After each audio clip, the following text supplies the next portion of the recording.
Cellulitis के लिए रेस्टॉक्स अच्छी दवा है, खा वो गर्दन में हो, खा पेल्विस में हो या और कहीं ग्लैंड्स में। सेलुलाइटिस सेल्स के अंदर इन्फ्लेमेशन को कहते हैं। इसकी खास अलामतें क्या हैं डॉक्टर साहब? मोस्टली तो ये जो है ना जिल्द, उसके ऊपर होता है ज़्यादातर, जिल्द के सेल्स के उसी ऊपर। के ऊपर जी।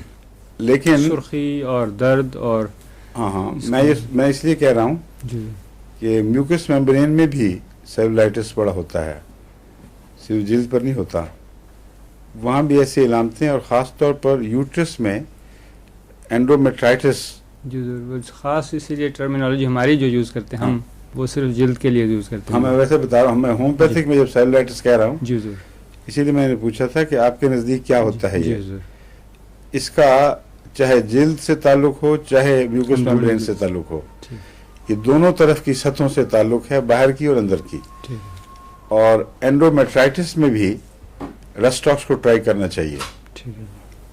अगर ये फ़ायदा दे तो बैद नहीं कि जिल्द पर एक्जिमा निकाल दे या और कोई असरात बताए। तो जब अंदर से ठीक करती है दवा तो बाहर फेंकती है मर्ज़ को किसी शक्ल में। तो आमतौर पर यूरोप में और मगरिब में एंडोमेट्राइटिस की बीमारी बहुत है। ये क्या वजह है? ये हो सकता है इनका हैं? तौर तरीके जो हैं उनकी वजह से हो, चाल चलन वैसे यहाँ ज़्यादा है जी जरूर, और बाहर कम है। ठीक है जी, और यहाँ ये जो बच्चे रोकने के लिए जो इलाज है मुख्तफरक, जी दवाएं उनका भी असर है। जी जरूर, दवाएं भी पसारीज वगैरह कुछ कैप्स कर देते हैं, लगा देते हैं, जी जी उससे सर्विक्स का कैंसर होने का खतरा बढ़ जाता है। ठीक, और मुझे तो जब कोई पूछती है मशवरे के लिए, मैं तो कहता हूँ कि हरगिज़ ना लगाओ, कैप वैप जो है बहुत ही मुज़िर चीज़ है और ऐसी इलामतें पैदा कर देती है जो अगर कैंसर की ना भी हो तो कैंसर की तरफ ले जाती हैं। और यूट्रस के मुंह का कैंसर ऐसा ख़तरनाक है कि उसका इलाज इनके पास अब तक मालूम नहीं है। क्यों जी, कोई है इलाज? नहीं जरूर, सिर्फ वो कार्टराइज वगैरह कर देते हैं शुरू में पकड़ा जाए तो।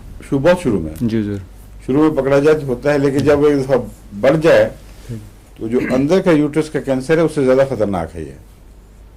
इसको यूट्रस रिमूव करने से भी ठीक नहीं होता, फिर वो अंदर फैल जाता है हर तरफ। तो इन चीज़ों में एहतियात करनी चाहिए। मगर एंडोमेट्राइटिस में जो दवाएं इस्तेमाल हो सकती हैं उनमें एक सल्फ़र ऊंची ताकत में है,